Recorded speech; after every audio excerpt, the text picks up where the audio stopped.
नमस्कार, TG news में आपका स्वागत है। मैं हूं रमा त्यागी। बुलेटिन की शुरुआत कर लेते हैं हेडलाइंस के साथ। पीएम मोदी ने भोपाल की धरती से एक बार फिर ऑपरेशन सिंदूर की सफलता का किया जिक्र। कहा, आतंकवादियों ने भारत की नारी शक्ति को दी थी चुनौती, जो बन गई उनके लिए काल।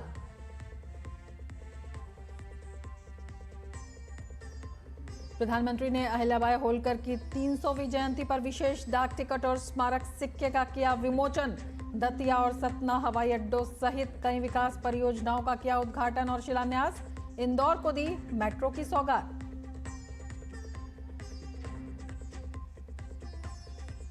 हेट स्पीच मामले में मऊ विधायक अब्बास अंसारी को एमपी एमएलए कोर्ट ने सुनाई 2 साल की सजा। 2022 के विधानसभा चुनाव के दौरान जनसभा में की थी टिप्पणी।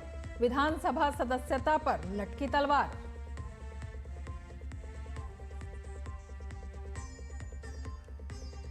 दिल्ली हाईकोर्ट से लालू यादव का बड़ा झटका। जमीन के बदले नौकरी मामले में निचली अदालत में चलती रहेगी सुनवाई। 2 जून को आरोप तय करने को लेकर होनी है बहस।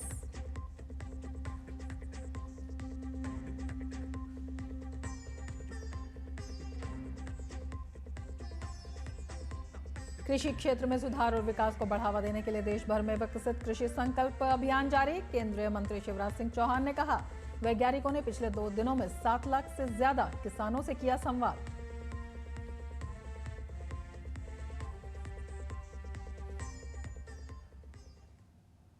और अब विस्तार से समाचार।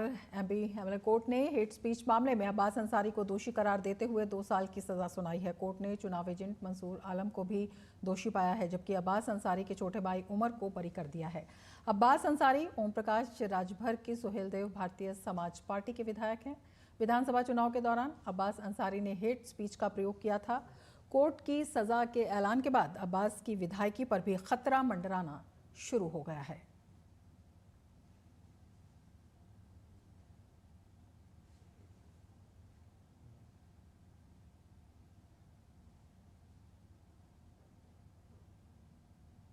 और आइए अब आपको बताते हैं कि क्या है पूरा मामला। दरअसल 2022 के विधानसभा चुनाव के दौरान का ये मामला है। एक चुनावी जनसभा में विवादित टिप्पणी की थी और ये जो विवादित टिप्पणी थी एक चुनावी जनसभा में की गई थी अब्बास अंसारी के द्वारा, और जिसमें अधिकारियों को देख लेने की धमकी दी थी और ये भी कहा था जिसके साथ जो किया है उसका हिसाब किताब यहाँ देना पड़ेगा।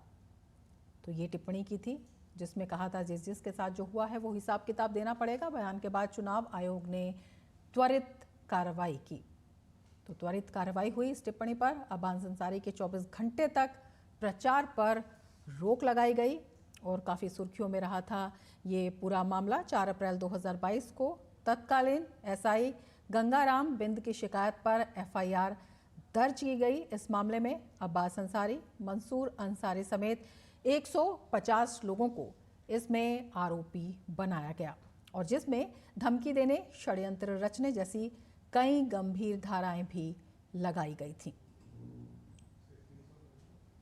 और अब आपको बताते हैं सजा मिलने पर विधायकों या सांसदों की सदस्यता को लेकर क्या कहता है कानून। अगर हम कानून की बात करते हैं, जन प्रतिनिधित्व कानून 1951 की धारा 8 में सख्त प्रावधान है। सजा पाए नेताओं, सांसदों और विधायकों को चुनाव लड़ने से रोकने का इसमें प्रावधान है। काफ़ी सख्त प्रावधान है। कोर्ट की तरफ से सिर्फ हर्जाना या जेल की सजा होने पर वो अपनी सदस्यता गंवा देगा और इन्हीं प्रावधानों में दोषी ठहराए जाने की तिथि से उसे अयोग्य माना जाएगा और इसके साथ ही सजा पूरी किए जाने की तिथि से 6 वर्ष तक चुनाव लड़ने के लिए अयोग्य ठहराया जाएगा। तो ये काफ़ी सख्त प्रावधान है और ये कानून भी इस मामले में काफ़ी सख्त है, जिसके तहत ये जो कार्रवाई है वो हुई है। आरजेडी अध्यक्ष आगे बढ़ेंगे। आरजेडी अध्यक्ष लालू प्रसाद यादव को दिल्ली हाई कोर्ट से बड़ा झटका लगा है। कोर्ट ने जमीन के बदले नौकरी घोटाले में चल रही निचली अदालत की कार्रवाई पर रोक लगाने की उनकी याचिका को खारिज कर दिया है। लालू यादव ने याचिका में मामले की निचली अदालत में चल रही सुनवाई पर रोक की मांग की थी। इस मामले में निचली अदालत में आरोपों पर बहस के लिए सुनवाई 2 जून को होनी है।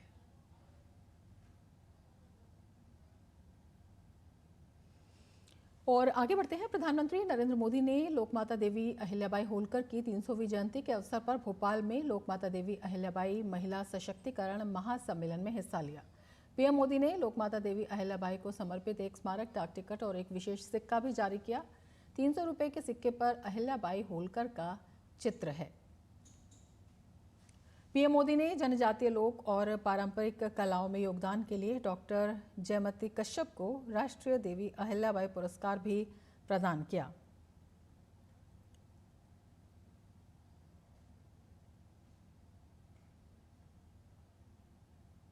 प्रधानमंत्री नरेंद्र मोदी ने इस मौके पर भोपाल में कई विकास परियोजनाओं का उद्घाटन और शिलान्यास किया और एक सार्वजनिक समारोह को संबोधित भी किया।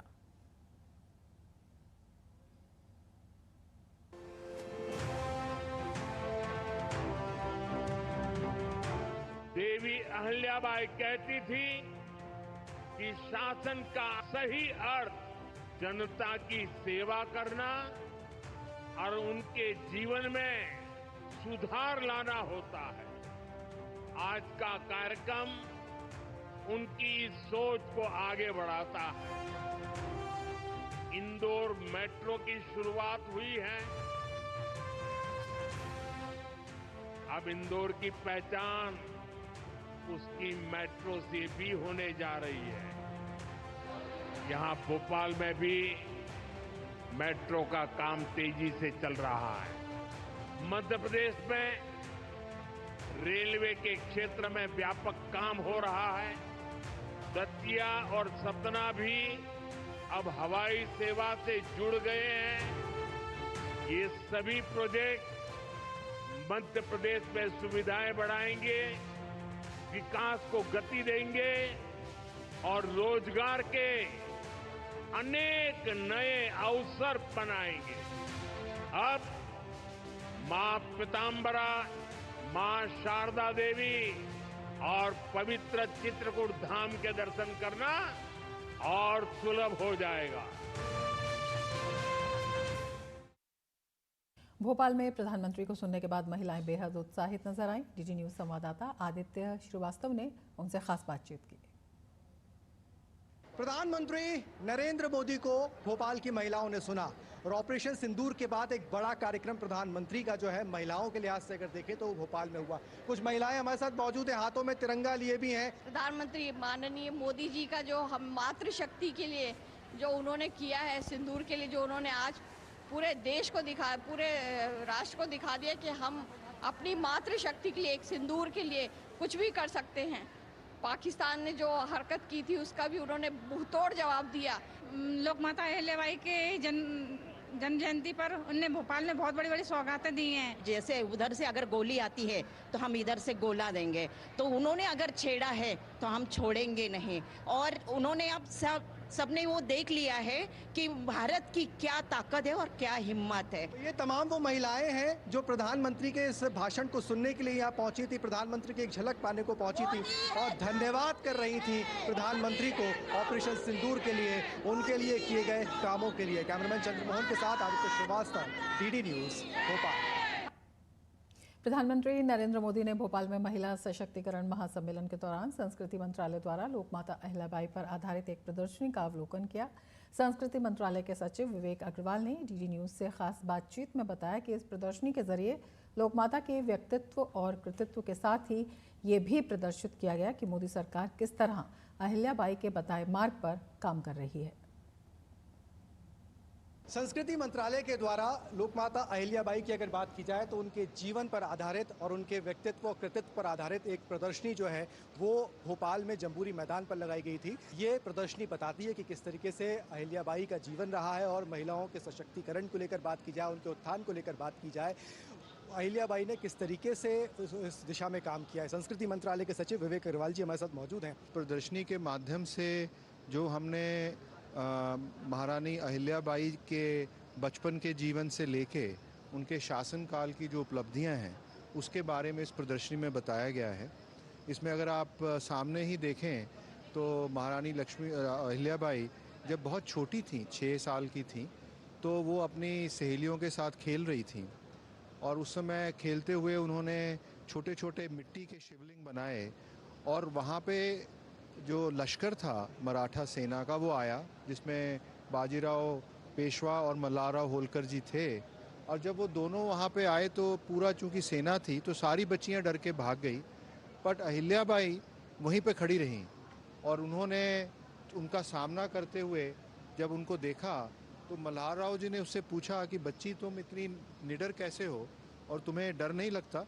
तो अहिल्या ने ये जवाब दिया कि ये जो मैंने निर्माण किया है इसकी रक्षा करना भी मेरा कर्तव्य है और उसके लिए जान भी अगर चली जाए तो मैं इस जगह को नहीं छोड़ूंगी।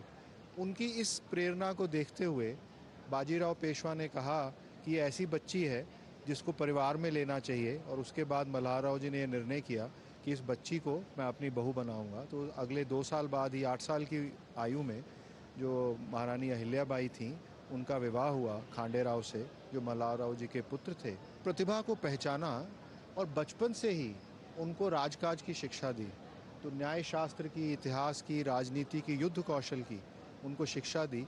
जैसे लोकमाता अहिल्याबाई का 300 सालवां जो उनका जन्मदिन है उसको हम मना रहे हैं और ये ना केवल उनके हम जीवन को उत्साह से मनाते हैं बल्कि जो उन्होंने कार्य किए उनको भी मनाते हैं। जो मध्य प्रदेश सरकार ने यहाँ पे जो जनोन्मुखी कार्य किए हैं और जो कार्य उनके प्रशासन से निकले, खासकर महिला सशक्तिकरण का जो मुद्दा है उसके ऊपर ये कार्यक्रम आधारित। बहुत बहुत धन्यवाद सर दूरदर्शन से बातचीत के लिए। विवेक अग्रवाल जी हमारे साथ मौजूद थे। कैमरामैन चंद्रमोहन के साथ आदित्य श्रीवास्तव, डीडी न्यूज, भोपाल।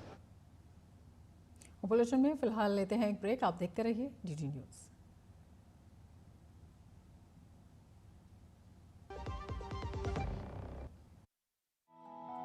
वाह यार, क्या सही हो आप।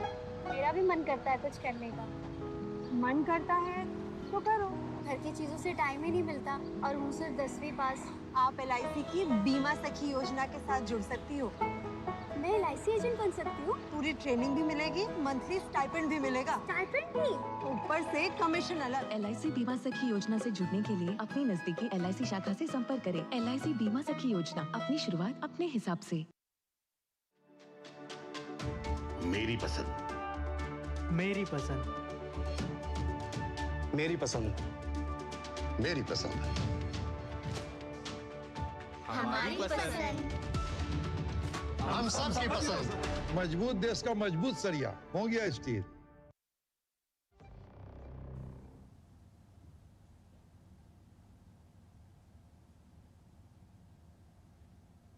ब्रेक के बाद फिर से आपका स्वागत है। मनी लॉन्ड्रिंग मामले में NIA छापे मार रही है। NIA के अनुसार देश भर में 15 स्थानों पर NIA की टीमें सर्च के काम को अंजाम दे रही हैं। NIA की टीम गोरखपुर भी पहुंची और मनी लॉन्ड्रिंग मामले के तहत वहां पर तलाशी ली जा रही है।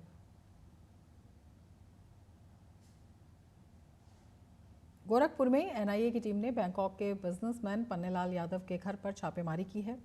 विदेश से जुड़े मनी लॉन्ड्रिंग नेटवर्क की कड़ियों को सुलझाने में जुटी राष्ट्रीय जांच एजेंसी ने सुबह जिले के खजनी थाना क्षेत्र के रावतदाड़ी गांव और शहर के तारामंडल इलाके में छापेमारी की। जांच के दायरे में बैंकॉक में लंबे समय से रह रहे पन्नेलाल यादव आए हैं, जिनके खातों से किए गए लेन देन को संदिग्ध और गैर कानूनी माना जा रहा है। लखनऊ से आई 4 सदस्यीय टीम ने परिवार के लोगों से पूछताछ की। NIA की लखनऊ शाखा की 4 सदस्यीय टीम शनिवार सुबह से खजनी थाने की पुलिस टीम के साथ खजनी के रावतदाड़ी गांव पहुंची और घर की तलाशी ली। केंद्रीय गृह मंत्रालय के निर्देश और पाकिस्तान से सटे सीमावर्ती राज्यों में आज ऑपरेशन शील्ड के तहत मॉक ड्रिल आयोजित किया जाएगा। ये मॉक ड्रिल 5 राज्यों और एक केंद्र शासित प्रदेश में होगी, जिनमें जम्मू कश्मीर, पंजाब, राजस्थान, गुजरात, हरियाणा और चंडीगढ़ शामिल है। इस दौरान हवाई हमलों और ड्रोन हमलों से निपटने की तैयारी जांची जाएगी। इसका उद्देश्य नियंत्रण रेखा के पास स्थित क्षेत्रों में सुरक्षा को लेकर तैयारी और जागरूकता बढ़ाना है। जिन सीमावर्ती क्षेत्रों में मॉक ड्रिल होगी उनमें बताया जाएगा कि गोलाबारी होने की सूरत में लोगों को कैसे सुरक्षित स्थान और अस्पताल पहुंचाना है। सभी लोगों को सायरन बजते ही inverter light, solar light, torch, mobile light और वाहनों की लाइट बंद करने की सलाह दी गई है। सभी दरवाजों और खिड़कियों के आगे पर्दे रखने की भी सलाह दी गई है ताकि किसी भी तरह की रोशनी बाहर न जाए। इससे पहले देश के 244 जिलों में 7 मई को मॉक ड्रिल की गई थी। और जम्मू जिले में भी मॉक ड्रिल 8 बजे शुरू होगी, जो 15 मिनट तक चलेगी। मॉक ड्रिल को लेकर जम्मू के डिप्टी कमिश्नर सचिन कुमार ने सभी से मॉक ड्रिल में शामिल होने की अपील करते हुए कहा है, ये मॉक ड्रिल अपने आप को मजबूत बनाने के लिए है, इसलिए घबराने की जरूरत नहीं है। मॉक ड्रिल तो बेसिकली जो ये एक्सरसाइज है ऑपरेशन शील्ड के अंतर्गत, इसमें दो चीज़ें हैं कि एक इवैक्यूएशन के रिगार्डिंग हमारे जो स्टैंडर्ड ऑपरेटिंग प्रोसीजर्स हमारे लिए बने हुए हैं तो उनको कैसे फॉलो करना है, और एडवर्स सिचुएशन आती है तो उसमें रिस्पॉन्ड कैसे करना है, एक ये। दूसरा चीज़ कि ब्लैकआउट की दशा में हमें कैसे अपना रिस्पॉन्स देना है, उसके लिए पूरी तैयारी है। तो सभी लोगों से अपील करता हूं जो जम्मू के लोग हैं कि इसमें पार्टिसिपेट करें। डरने की बिल्कुल ज़रूरत नहीं है, ये अपने आप को मजबूत बनाने के लिए और अपने आप को ट्रेन करने की दिशा में एक कदम है जो कि सरकार द्वारा किया जा रहा है। केंद्र सरकार ने कृषि क्षेत्र में सुधार और विकास को बढ़ावा देने के लिए देश भर में विकसित कृषि संकल्प अभियान शुरू किया है। केंद्रीय मंत्री शिवराज सिंह चौहान ने अभियान की जानकारी साझा करते हुए बताया कि वैज्ञानिकों ने पिछले 2 दिनों में 7 लाख से ज्यादा किसानों से संवाद किया है। गौरतलब है कि ये अभियान 29 मई से 12 जून तक चलेगा। विकसित कृषि संकल्प अभियान को अप्रत्याशित सफलता मिल रही है। केवल 2 दिन में 29 और 30 मई को हमारे 2170 वैज्ञानिकों की टीम लगभग 8183 गांव में गई और उन्होंने लगभग 7 लाख किसानों से सीधा संवाद किया। मैं किसान भाइयों से फिर ये अपील करूंगा कि वैज्ञानिक आ रहे हैं आपके गांव। लुधियाना पश्चिम विधानसभा सीट पर उपचुनाव के लिए बीजेपी अपने उम्मीदवार का बीजेपी ने ऐलान कर दिया है। इस सीट से जीवन गुप्ता बीजेपी उम्मीदवार के रूप में अपनी किस्मत आजमाएंगे। जीवन गुप्ता बीजेपी पंजाब के पूर्व महासचिव हैं और फिलहाल बीजेपी पंजाब के कोर ग्रुप सदस्य भी हैं। कांग्रेस, आम आदमी पार्टी और शिरोमणि अकाली दल पहले ही अपने अपने उम्मीदवारों की घोषणा कर चुकी है। आपको बता दें, लुधियाना पश्चिम सीट आप विधायक गुरप्रीत बस्सी गोगी के निधन के बाद खाली हो गई थी। लुधियाना पश्चिम विधानसभा सीट पर 19 जून 2025 को उपचुनाव होंगे और 23 जून को नतीजे घोषित कर दिए जाएंगे। राजस्थान के जयपुर में रानी अहिल्याबाई होलकर की 300वीं जन्म शताब्दी के अवसर पर कार्यक्रम का आयोजन किया गया। इस मौके पर केंद्रीय मंत्री जेपी नड्डा कार्यक्रम में बतौर मुख्य अतिथि शामिल हुए। इस दौरान केंद्रीय मंत्री ने पाकिस्तान के खिलाफ चलाए गए ऑपरेशन सिंदूर की सफलता पर प्रधानमंत्री नरेंद्र मोदी के सफल नेतृत्व और भारतीय सेना के पराक्रम की सराहना की। साथ ही उन्होंने देश में महिला सशक्तिकरण को बढ़ावा देने के लिए रानी अहिल्याबाई होलकर के प्रयासों और कार्यों की भी सराहना की। ऑपरेशन सिंदूर में जो आपने बाड़मेर में और बॉर्डर के डिस्ट्रिक्ट में जो आपने तत्परता दिखाई, जो आपने जोश दिखाया, जो आप बॉर्डर के सिक्योरिटी फोर्सेस के साथ और भारत की आर्मी के साथ कंधे से कंधा मिला करके आप खड़े रहे, ये राष्ट्रवादी प्रतीक हमको देखने को मिला और इसकी भूरी भूरी मैं प्रशंसा भी करता हूँ, सराहना भी करता हूँ। और ऑपरेशन सिंदूर में, सर्जिकल स्ट्राइक में और एयर स्ट्राइक में इस बात को सिद्ध कर दिया है कि प्रधानमंत्री मोदी जी के नेतृत्व में अगर कोई आंख उठाएगा तो उसको सीधा जवाब घर में घुस करके दिया जाएगा।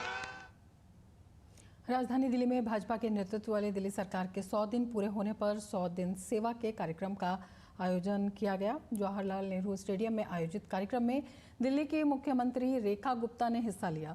उन्होंने कार्यक्रम में अभिनेता अनुपम खेर के साथ बीते 100 दिनों को लेकर बातचीत की। अनुपम खेर के साथ चर्चा के दौरान सीएम रेखा गुप्ता ने कहा, इन 100 दिनों में उन्होंने चुनाव के वक्त दिल्ली वासियों से किया हर वादा जमीन पर उतारने की दिशा में प्रभावी काम किया।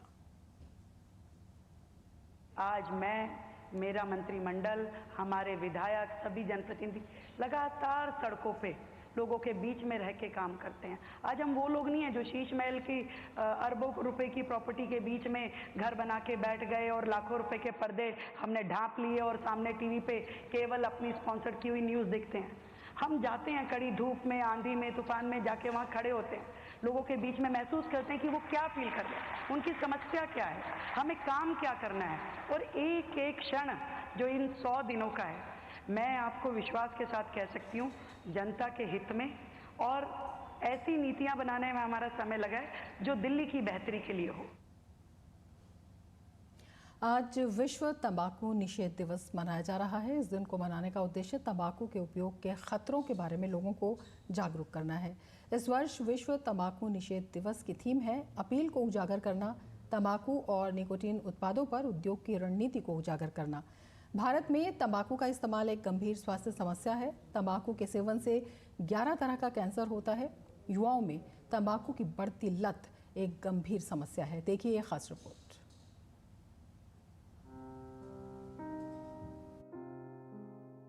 तंबाकू से होने वाले नुकसान के बारे में लोगों को जागरूक करने के लिए हर साल 31 मई को विश्व तंबाकू नियंत्रण दिवस मनाया जाता है। इस साल विश्व तंबाकू दिवस का थीम है आकर्षण का पर्दाफाश। तंबाकू और निकोटीन उत्पादों पर उद्योग की रणनीतियों को उजागर करना है। युवाओं में बढ़ते तंबाकू का सेवन का प्रचलन और हुक्काबार की लत चिंता का कारण है। इस दिन का उद्देश्य लोगों को तंबाकू सेवन के हानिकारक प्रभावों के बारे में जागरूक करना है और उन्हें तंबाकू छोड़ने के लिए प्रेरित करना है। जानकार मानते हैं कि तंबाकू के सेवन से 10 तरह के कैंसर होते हैं। तंबाकू का सेवन मुंह के कैंसर का एक बड़ा कारण माना जाता है। विश्व स्वास्थ्य संगठन ने 1987 में तंबाकू के सेवन से होने वाली बीमारियों और मौतों पर लगाम लगाने के लिए इस दिन की शुरुआत की थी। पहली बार 31 मई 1988 को अंतर्राष्ट्रीय स्तर पर तंबाकू निषेध दिवस मनाया गया। इसके बाद हर साल ये दिन वैश्विक स्तर पर मनाया जाने लगा है। तंबाकू से हर साल दुनिया में 80 लाख से ज्यादा लोगों की मौत होती है। ये दिन तंबाकू और उससे जुड़ी बीमारियों जैसे कैंसर, हृदय रोग, स्ट्रोक, फेफड़ों संबंधी बीमारियों के खतरे के बारे में जागरूकता फैलाता है।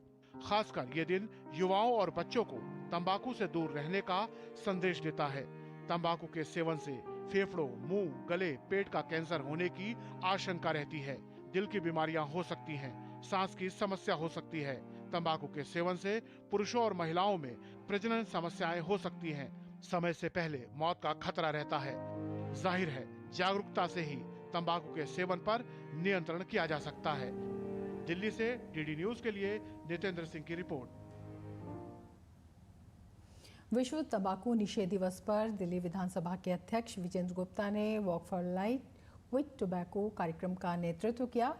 दिल्ली मेडिकल एसोसिएशन और राजीव गांधी कैंसर संस्थान एवं अनुसंधान केंद्र द्वारा संयुक्त रूप से इस कार्यक्रम का आयोजन किया गया। इस दिन को मनाने का उद्देश्य तंबाकू के उपयोग के खतरों के बारे में लोगों को जागरूक करना है।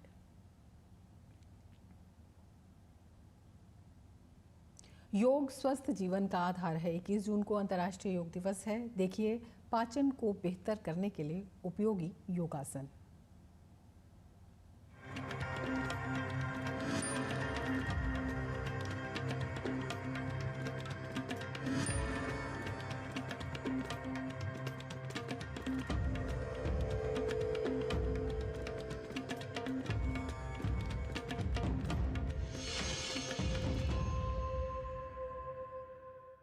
पहला सुख निरोगी काया, और निरोगी काया का सबसे पहला लक्षण है एक मजबूत पाचन तंत्र। आज हम 3 ऐसे आसना का अभ्यास करेंगे जो हमारी पाचन तंत्र को मजबूत करने में मदद करेगा। हमारा पहला आसना है अर्ध मत्स्येंद्र आसना। उसके लिए हम हमारे दोनों पैरों को सीधा कर देंगे। हमारी रीढ़ की हड्डी एकदम सीधी होनी चाहिए। अब हम हमारे लेफ्ट पैर को उठाएंगे और राइट थाइस के बाजू में रखेंगे। हमारे राइट पैर को हम लेफ्ट हिप के नीचे रखेंगे। हमारे राइट हाथ को ऊपर उठाएंगे और लेफ्ट फीट को टच करने का ट्राई करेंगे। अब हम लेफ्ट साइड नाभि से ट्विस्ट करेंगे और पीछे की तरफ देखेंगे। फाइनल पोजीशन पे हमें नॉर्मल ब्रीदिंग करना है एंड रिलैक्स। हमारा दूसरा आसना है वज्रासना। उसके लिए हम नीलिंग पोजीशन में आ जाएंगे। अब हम हमारे काफ्स को बाहर की तरफ रोटेट करेंगे और नीचे बैठ जाएंगे। हमारी पीठ एकदम सीधी होनी चाहिए। खाना खाने के बाद यह पोजीशन में हम 5 से 10 मिनट तक बैठने का प्रयास करेंगे एंड रिलैक्स। अब हमारा तीसरा आसना है पवन मुक्तासना। उसके लिए हम हमारे मैट पे लेट जाएंगे। हमारे दोनों पैरों को एकदम सीधा कर देना है।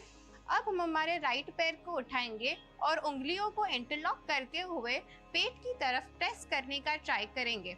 हमारी राइट फीट नीचे की तरफ स्ट्रेच करेंगे एंड रिलैक्स। अब लेफ्ट पैर को उठाएंगे, पेट की तरफ प्रेस करेंगे एंड रिलैक्स।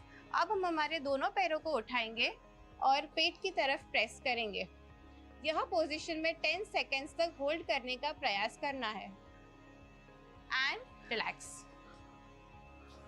यह तीनों आसना का नियमित रूप से अभ्यास करने से हमें कब्ज, एसिडिटी में राहत मिलेगा और हमारी पाचन तंत्र भी एकदम मजबूत होगी।